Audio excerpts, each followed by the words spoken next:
Hello everyone, this is Priya and welcome to my YouTube channel. So today we will discuss about Indian Constitution means भारतीय संविधान। तो आज हम भारतीय संविधान के कुछ छोटे छोटे टर्म्स पढ़ने वाले हैं और उन छोटे छोटे टर्म्स से हम भारतीय संविधान के बारे में जानने वाले हैं। तो आप सब कोऑपरेट करिएगा, सबके ध्यान से पढ़िएगा। ये वीडियो आपके लिए बहुत ही इंफॉर्मेटिव रहेगी, आपकी नॉलेज को इन्हांस करेगी।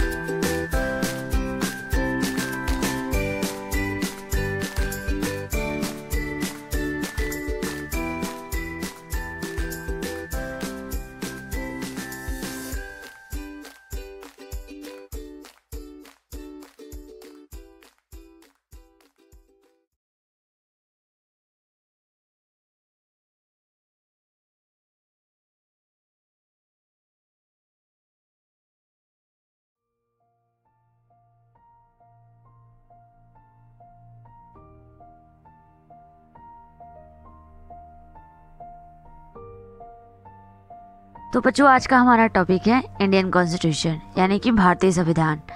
तो जैसे कि मैंने आपको बताया था कि कॉन्स्टिट्यूशन क्या होता है, कॉन्स्टिट्यूशन का मतलब क्या होता है। तो एक शॉर्ट से एग्जांपल से समझते हैं, बहुत ही छोटा सा एग्जांपल है। जैसे कि अगर हम आपको बोल दें कि चलो एक फुटबॉल का गेम खेलते हैं और उस गेम को खेलने के लिए मैंने आपको कोई रूल्स ही नहीं बताया, जैसे मन कि आपको मैंने बोल दिया खेल लो, तो क्या करोगे आप गेम को बिना रूल्स के खेल रहे हो, तो वो फुटबॉल का गेम क्या हो जाएगा, 2 ही मिनट में वो गेम अपने आप बास्केटबॉल या फिर वॉलीबॉल या फिर रग्बी के गेम में कन्वर्ट हो जाएगा। क्योंकि उस गेम का कोई प्रॉपर ऑब्जेक्टिव नहीं है, कोई सेटअप रूल्स नहीं है, जिसको जैसे मन के वो वैसे खेलेगा। गोल कहीं इधर मारने के बजाय कोई दूसरे को मार देगा, पैर से खेलने के बजाय हाथ से खेलने लगोगे, कुछ भी हो सकता है क्योंकि उसमें रूल्स रेगुलेशन नहीं है।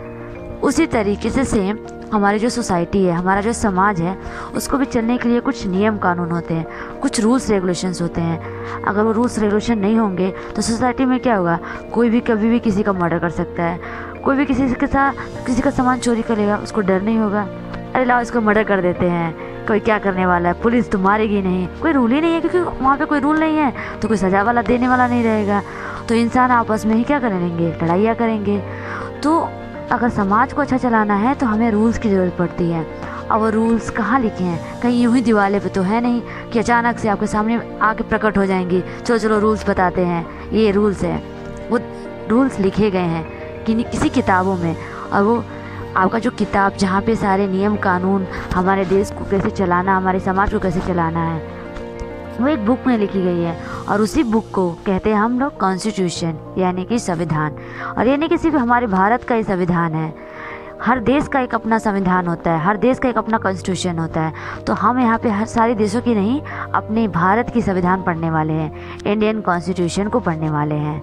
चलिए स्टार्ट करते हैं अपने इंडियन कॉन्स्टिट्यूशन को। ये देखो, हमारा जो कॉन्स्टिट्यूशन को बनने के लिए एक कॉन्स्टिट्यूट असेंबली बनी। कॉन्स्टिट्यूट असेंबली बनी कब बनी थी आपकी, 6 दिसंबर 1946 में।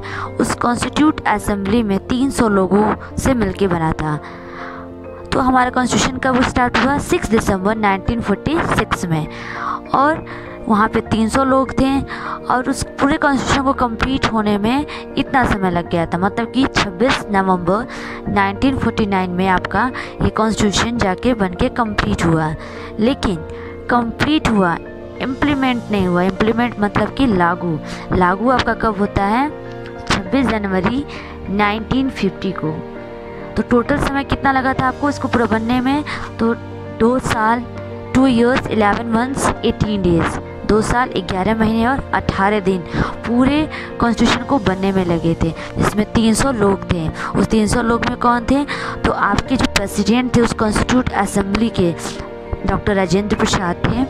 आर्किटेक्ट ऑफ द असेंबली आप बोलिए या फिर आप इंडियन कॉन्स्टिट्यूशन के आर्किटेक्ट को बोलिए, वो कौन थे, doctor Bhimrao Ambedkar means BR Ambedkar. हम उनके फादर, जो आपका कॉन्स्टिट्यूशन है उसके फादर को भी हम लोग भीमराव अम्बेडकर को ही कहते हैं, क्योंकि जो पूरा आर्किटेक्ट का काम था किसने किया था, भीमराव अम्बेडकर ने। बच्चों, आपने सुना ही होगा कि बहुत बार आपने बहुत बड़ों से सुना होगा कि जो भारतीय संविधान है उसको किसने लिखा है, तो डॉक्टर भीमराव अम्बेडकर को, डॉक्टर भीमराव अम्बेडकर ने। लेकिन वो सिर्फ क्या थे, वो सिर्फ आर्किटेक्ट थे, वो फादर कहलाते हैं। लेकिन ये लिखा गया था हैंड रिटेन। किसके द्वारा?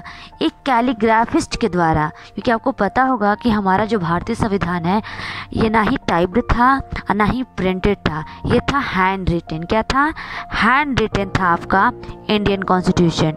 और इसको हैंड रिटेन किसने किया था? Handwritten by one of the person, Prem Behari Narayan Raizada. ये आपके कैलीग्राफिस्ट थे जिन्होंने इस आपके इंडियन कॉन्स्टिट्यूशन को अपने हाथों से लिखा था, हैंड रिटेन। तो आप ये नोट डाउन कर लेना कि आपका कॉन्स्टिट्यूशन ना ही प्रिंटेड था ना ही टाइप्ड था, ये आपका हैंड रिटेन था। और हर एक पेज, जो भी इंडियन कॉन्स्टिट्यूशन के जो भी हर एक पेज हैं उसको डेकोरेट किया गया था आर्टिस्टों के द्वारा जो शांति निकेतन से बिलोंग करते थे। शांति निकेतन एक प्रकार का आपका वो था इंस्टीट्यूट टाइप का, जहाँ के मेंबर ने क्या किया था, उसको डेकोरेट किया था सारे पेज को। देखिए बच्चों, आज हम जो भी इसमें पढ़ रहे हैं ये सारी छोटी छोटी बातें हैं जो आपके कॉम्पिटिटिव एग्जाम्स में आ सकते हैं। छोटी छोटी बातें हैं, तो छोटी छोटी बातों को ही हम उस पर क्या कर रहे हैं, कवर कर रहे हैं। तो देखिए आपका जो इंडियन कॉन्स्टिट्यूशन था, आज तो हम देख सकते हैं कि हमारे वहाँ टोटल 22 लैंग्वेजेस हैं, आपके रीजनल लैंग्वेजेस बोले जाते हैं उसमें। तो आज के टाइम पे हमारा जो इंडियन कॉन्स्टिट्यूशन हर भाषाओं में उपलब्ध है, लेकिन बेसिकली जो आपका इंडियन कॉन्स्टिट्यूशन था जो लिखा गया था वो सिर्फ 2 लैंग्वेज में लिखा गया था, हिंदी एंड इंग्लिश। इन 2 भाषाओं में लिखा गया था आपका इंडियन कॉन्स्टिट्यूशन। सेकेंड थिंग, आपका इंडियन कॉन्स्टिट्यूशन जो है इसका जो ओरिजिनल कॉपी है, इसकी 2 कॉपी ओरिजिनल थी जो आपकी अभी भी हैंड रिटन फॉर्म में थी, और वो आपके इंडिया की सेंट्रल लाइब्रेरी में कैप्ट की गई हैं। कहाँ पे? इंडिया की सेंट्रल लाइब्रेरी दिल्ली। इंडिया की सेंट्रल लाइब्रेरी दिल्ली में ये दोनों आपकी ओरिजिनल कॉपी कैप्ट की गई हैं।